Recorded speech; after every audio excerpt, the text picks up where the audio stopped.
नमस्कार, मार्च न्यूजमध्ये आपले सर्वांचे स्वागत आहे। बातमी आहे कोइंबतूर इथून 10 वर्षांची चिमुकली जीवानिशी गेली अन निर्लज्ज पोलीस अधिकारी पत्रकार परिषदेत फिदी हसले। वारंवार उडवल्या खिदळ्या। तामिळनाडूत माणुसकीला काळीमा फासणारी घटना घडली आहे, पण खाकी वर्दीतल्या संवेदना मात्र पूर्णपणे गोठल्याचं धक्कादायक चित्र समोर आले। एका 10 वर्षांच्या चिमुकलीची अत्यंत निर्घृण हत्या करण्यात आली। या घटनेमुळे संपूर्ण राज्य संतापाने धुमसतंय। रस्ते आंदोलनांनी पेटलेत आणि नव्या टीव्हीके सरकारवर विरोधकांनी टीकेची झोड उठवली आहे।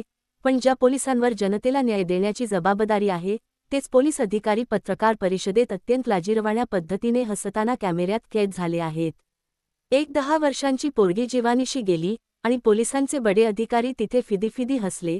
हा संतापजनक प्रकार पाहून आज माणुसकीलाही लाज वाटली असेल। जनतेच्या मनात तीव्र आक्रोश असताना या प्रकरणाची माहिती देण्यासाठी पोलिसांनी एक पत्रकार परिषद आयोजित केली होती। व्यासपीठावर एक महिला पोलीस अधिकारी आणि 2 पुरुष अधिकारी उपस्थित होते। संपूर्ण राज्य ज्या घटनेमुळे हळहळतंय त्या गंभीर विषयावर बोलताना या तिन्ही उच्चपदस्थ अधिकाऱ्यांच्या चेहऱ्यावरचं हसू सरकायला तयार नव्हतं।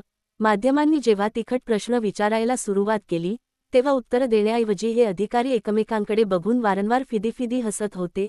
एका निष्पाप बालिकेवर झालेल्या अत्याचारावर आणि तिच्या हत्येवर बोलताना इतकं अमानुष आणि असंवेदनशील वर्तन कसं असू शकतं?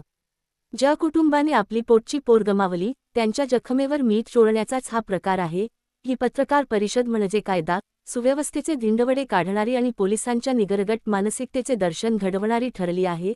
जर राज्याचे रक्षकच इतके निर्दय आणि असंवेदनशील असतील, तर जनतेने न्याय कोणाकडे मागायचा? राज्यभरातून आता या हसणाऱ्या अधिकाऱ्यांवर तात्काळ कडक निलंबनाची कारवाई करण्याची मागणी होत आहे।